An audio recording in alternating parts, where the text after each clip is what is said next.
আজ লালমনিরহাটে তাপমাত্রা কত ডিগ্রি সেলসিয়াস এবং কেমন দেখছেন সকালের পরিস্থিতি?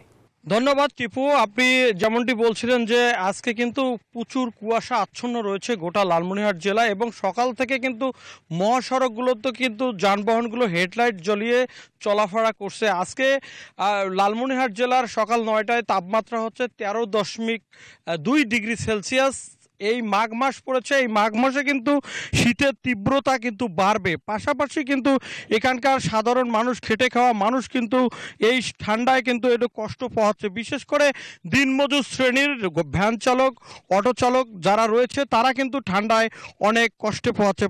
এদিকে তারা কিন্তু তেমন যাত্রী পাচ্ছে না, তারা কিন্তু অনেক কষ্টে দিন যাপন করছে। পাশাপাশি এদিকে হাসপাতালগুলোতে কিন্তু রোগীর সংখ্যা বাড়ছে, বিশেষ করে শিশু ডায়রিয়া, নিউমোনিয়া এবং শ্বাসকষ্ট রোগে।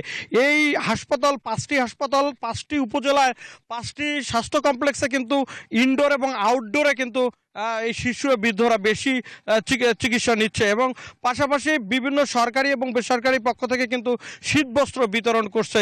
তো এই ছিল আমার কাছে সর্বশেষ। ফিরে যাচ্ছি স্টুডিওতে আসিফ টিপুর কাছে। রবিউল, আপনাকে ধন্যবাদ।